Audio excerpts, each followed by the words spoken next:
Hello, today we are talking about this Kobalt 12-inch sliding miter saw.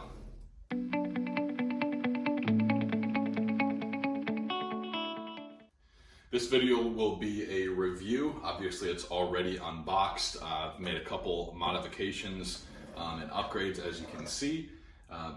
Had this saw for about 4 months now. I've been using it pretty much every single day and loving it. Great so far. Really easy to use. Setup was super simple. The dual bevel is great for making picture frames. Overall, the saw has been really good. As you can see, I built a table for it and bolted it down so it's not going anywhere.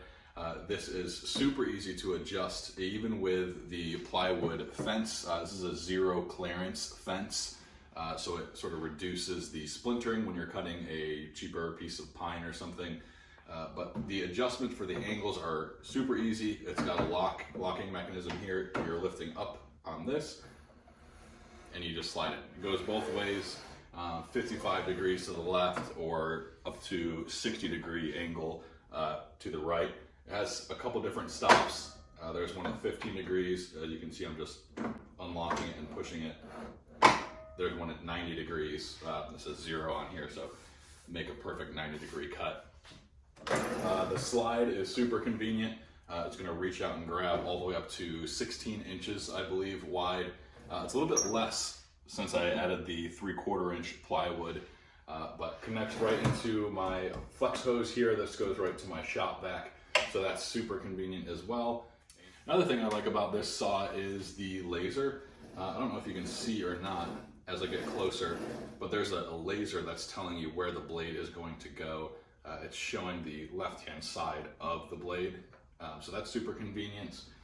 This fence that I've added on, you can see it's very long. It's probably 2.5 feet.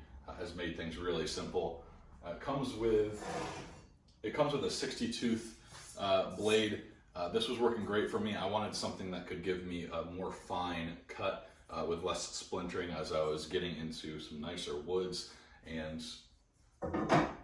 nicer projects. So I threw on this 12-inch fine tooth. This is an 80-tooth blade by Diablo. It's working really well for me, making really clean cuts. So I'll run a couple different cuts of some wider boards just to show you what it sounds like. It's hooked up, like I said, to my shop vac down here.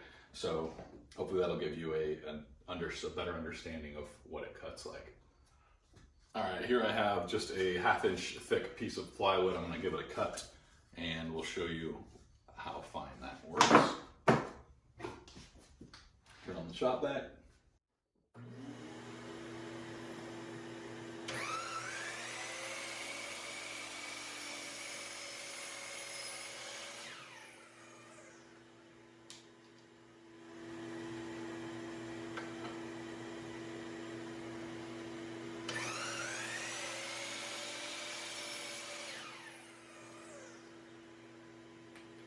So that's my quick review of the Kobalt 12-inch sliding miter saw. Hopefully you enjoyed this video and helped you decide whether you should purchase one or not. If you're not already, please subscribe to my channel, like this video, and God bless.